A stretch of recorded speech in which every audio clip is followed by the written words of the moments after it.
Hello, everybody. Welcome back to MaryvilleSaints.com and Saints Vision. I'm Jim Powers. Glad to have you with us as we catch up with our coaches this week.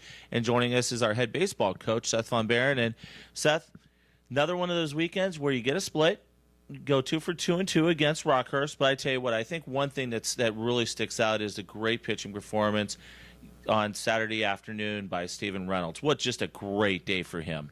Yeah, Stephen commanded all 3 pitches, threw his fastball in and out, which when we talk about command of a fastball, I oftentimes think that's 2 or 3 pitches. If you can command your fastball to both sides of the plate and then up or down.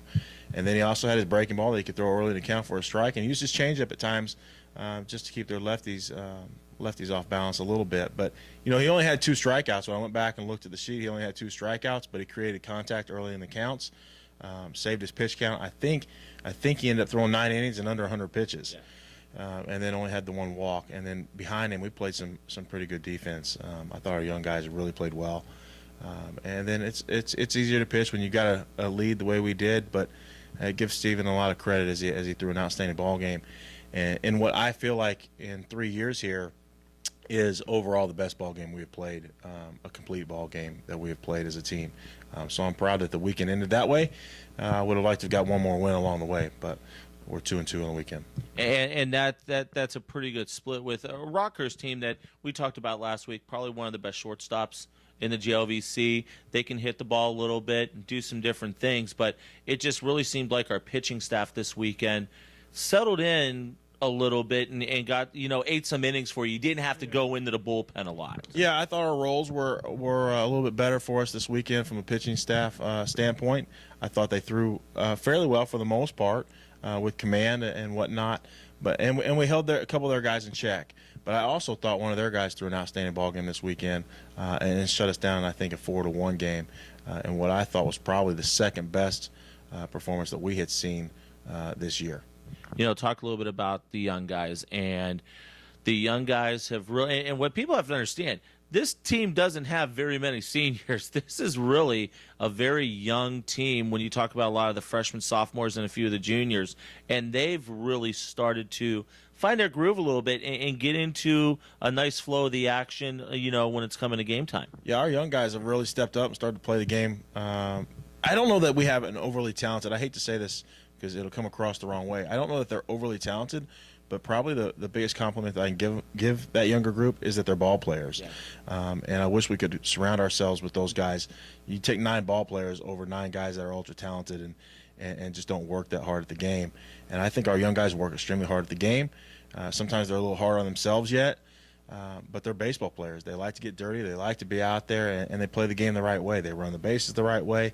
I think we had 4 freshmen on the infield on that Saturday game, with Tyler Catlett at third, Dalton Schumer at short, Ruckman at second, and then Garrett Taylor behind the plate. And those guys held it down, and they've been awesome. They've done that. They're maturing, and I think they're ready to take on those roles that they have now. The one big thing that I've noticed too is when you get a bunch of young kids like this, the first season they're kind of still tight. They're nervous. They don't know how to kind of acclimate themselves until they get through that first year.